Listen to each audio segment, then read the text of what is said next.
Welcome to whistle.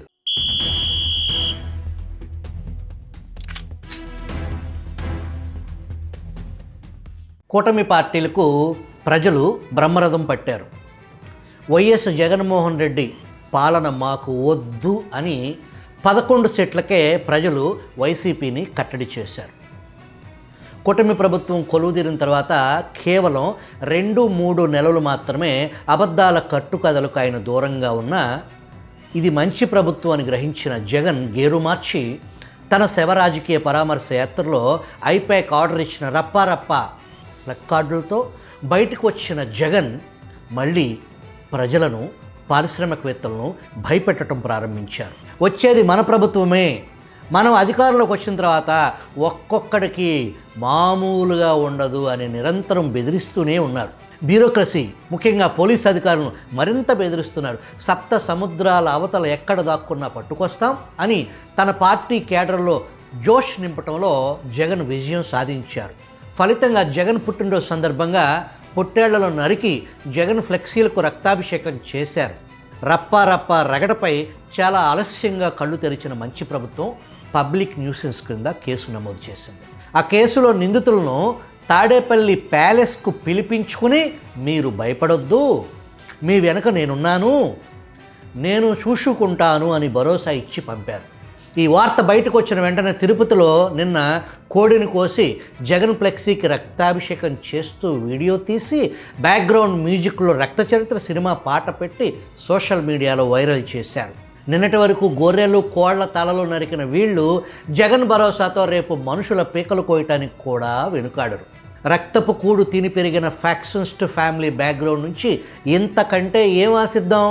మరొక పక్క పారిశ్రామికవేత్తలను భయపెట్టడానికి వచ్చేది మన ప్రభుత్వమే, మెడికల్ కాలేజీలు తీసుకున్న వాళ్లను మనం అధికారంలోకి వచ్చిన తర్వాత 2 నెలలు తిరగకుండానే జైల్లో పెడదామని ప్రకటించారు. ఎక్కడన్నా కూడా చంద్రబాబు నాయుడు వినకుండా దీనికి ముందుకు తీసుకొని పోతే మాత్రం ఆ తర్వాత కాలేజీలు తీసుకున్నోడిని మాత్రం మనం అధికారంలోకి వచ్చిన వెంటనే 2 నెలలు తిరగక మునిపే అందరు జైళ్ళల్లో ఉంటారు. ఆ కాలేజీలు తీసుకున్న వాళ్ళు మాత్రం ఈ రాష్ట్రానికి పెట్టుబడులు రాకూడదు అని ఏకైక ఎజెండాతో కేవలం వికృత రాజకీయమే పరమావధిగా జగన్ రెచ్చిపోతుంటే మంచి ప్రభుత్వం నుంచి స్పందన 0. పదవులు పొందిన వారు పెదవి విప్పరు, మాట్లాడేవారికి పదవులు దక్కవు. ఇది మంచి ప్రభుత్వం నిర్వాహకం. కూటమి ప్రభుత్వంలో ఒక మంచి నిర్ణయం తీసుకుంది.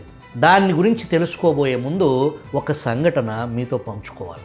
జగన్ బాధితుడు డాక్టర్ సుధాకర్ మాతృమూర్తిని ఇంటర్వ్యూ చేద్దామని నాతో పాటు జగన్ పాలనపై నాడు విధ్వంసం పుస్తక రచయిత, ప్రస్తుత AP press academy chairman, senior journalist Alapati Suresh కుమార్తో కలిసి విశాఖపట్నం బయలుదేరాం. మార్గమధ్యంలో పాయికాపురంలో ప్రస్తుత హోంమంత్రి వంగలపూడి అనిత ఇంటర్వ్యూ ముగించుకుని విశాఖ చేరుకున్నాం. డాక్టర్ సుధాకర్ తల్లి ఇంటర్వ్యూ ఇవ్వకపోగా జగన్ బాబుని ఒక్కడినే చేసి ఇంతమంది ఇన్ని పార్టీలు కూటమిగా ఏర్పడి జగన్ మీద దాడి చేయటం న్యాయమేనా అని ఆ అమాయక తల్లి మమ్మల్ని ప్రశ్నించింది. తీరా మేము లోతుగా ఆరా తీయగా ఆమె ఒక క్రిస్టియన్ పాస్టర్ చేత బ్రెయిన్ వాష్ చేయబడింది. ఆమె జగన్లో జీసస్ను చూసే పిచ్చి స్థితికి వెళ్ళిపోయింది. మరొక పక్క డాక్టర్ సుధాకర్ అర్ధంతరంగా మృతి చెందటం పట్ల సుధాకర్ భార్య ఆమె కన్న కలలు, కుటుంబ కలల నౌక తునాతునకలై నడి సముద్రంలో చిక్కుకుంది. నిన్న క్యాబినెట్ మీటింగ్లో డాక్టర్ సుధాకర్ కుటుంబానికి కోటి సాయం అనే వార్త వచ్చింది. మంచి నిర్ణయం తీసుకున్న ప్రభుత్వ నిర్ణయాన్ని అభినందిద్దాం. వారి కుమారుడు సికే లలిత్ ప్రసాద్ వారికి జూనియర్ అసిస్టెంట్ గా ప్రస్తుతం సహకార శాఖలో జూనియర్ అసిస్టెంట్ గా పనిచేస్తా ఉన్నారు. మానవతా కారణాల దృష్టితో వారి పనితీరుని ఆధారంగా తీసుకుని ప్రత్యేక కేసుగా పరిగణించి ఆదాయ శాఖలో గ్రూప్ 2 సేవల కింద డిప్యూటీ తహసీల్దార్ గా నియామకం చేయడానికి రాష్ట్ర మంత్రి మండలి ఆమోదం తెలిపింది. సహకార శాఖలో జూనియర్ అసిస్టెంట్ గా అతను అందించిన సేవలు పరిగణలోకి తీసుకుంటూ AP revenue subordinate service rules యొక్క రూల్ 3 జిఓఎంఎస్ నెంబర్ 681 నిబంధనలు మరియు ఆంధ్రప్రదేశ్ పబ్లిక్ నిబంధనల్ని సడలింపుతో ఈ నియామకం చేయడం జరుగుతుంది. ఇంతే కాకుండా ఆ కుటుంబానికి కూడా ₹1 కోటి ఆర్థిక సాయం చేయాలని చెప్పేసి కూడా ఏదైతే నిర్ణయం తీసుకోవడం జరిగిందని చెప్పేసి కూడా తెలియజేస్తాం. అమరావతి నదీ గర్భంలో కడుతున్నారని జగన్ నేషనల్ మీడియాతో మాట్లాడుతూ నిన్న సంచలన వ్యాఖ్యలు చేశారు. Here the fact is, what Chandrababu Naidu is doing is, he is building the capital, so-called capital, in a river basin. In fact, this is something which the Supreme Court should take cognizance of. Nobody is allowed to even build a building in a river basin. Whereas here, Chandrababu Naidu is conceiving a city in a river basin. ఈ కుట్రపూరిత వ్యాఖ్యలు వెనుక అసలు కుట్ర అమరావతి కాంట్రాక్టర్లను బెదిరించాలి. అమరావతిలో real estate భూమి రాకూడదు. Phase 2 land పూలింగ్పై నీలి నీడలు కమ్ముకునేలా చేయాలి. ఓవరాల్గా రాష్ట్రం సంకనాగిపోవాలి. ఇది జగన్ మదిలో నిత్యం మెదిలే అనునిత్యం చిమ్మే కాలకోట విషం.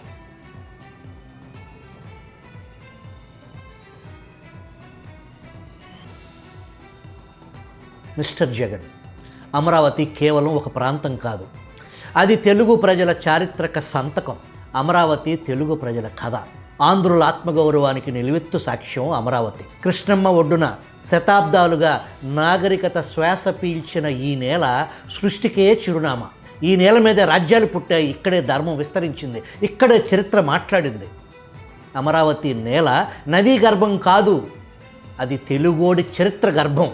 శాతవాహనులు, పల్లవులు, కోటరాజులు, వాసిరెడ్డి వెంకటాద్రి నాయుడు, రాజా సోమకుడు, శ్రీపర్వత విజయపురి ఇష్వాకుల రాజధానిగా, ఆనంద గోత్రినులు, బృహత్పలనాయులు, వెలనాటి చోళులు, పల్నాటి హైహేయులు, కొండ పడుమటి రాజులు, పరిచ్ఛేది రాజులు, కొండవీటి రెడ్డి రాజులు మొదలగు రాజ్యాలకు రాజధానుల జిల్లాగా గుంటూరు ప్రాంతం అనేక రాజ్యాలకు ఆనాడే రాజధానిగా నిలిచింది.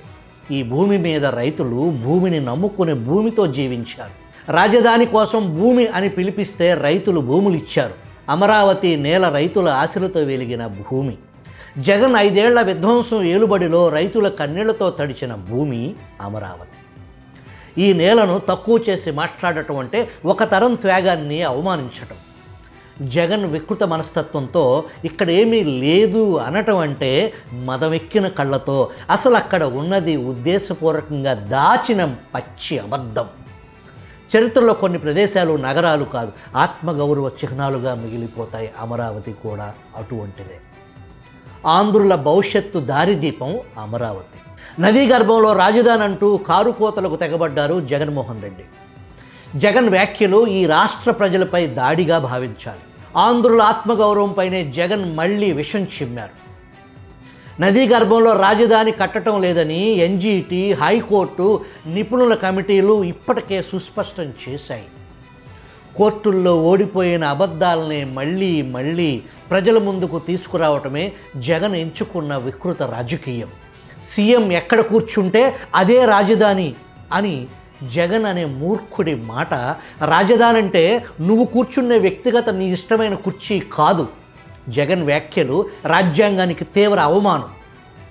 రాజధాని రాజ్యాంగబద్ధంగా, చట్టబద్ధంగా, ప్రజల సమ్మతితో నాటి ప్రతిపక్ష నాయకుడు హోదాలో అసెంబ్లీలో జగన్ చిలక పలుకులతో దాగిన కాలకోట విషయం తాను అధికారంలోకి వచ్చిన తర్వాత మాత్రమే ప్రజలు గ్రహించారు.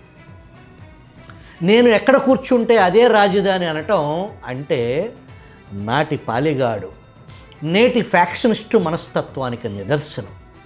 రాజ్యాంగాన్ని తక్కువ చేసి, శాసన వ్యవస్థను అవమానించి, కోర్టు తీర్పులను ధిక్కరించి ప్రజాస్వామ్యాన్ని కాలరాయటం ఎలా ఉంటుందో 5 ఏళ్ల విధ్వంస పాలన ప్రజలకు కళ్ళారా చూపించారు.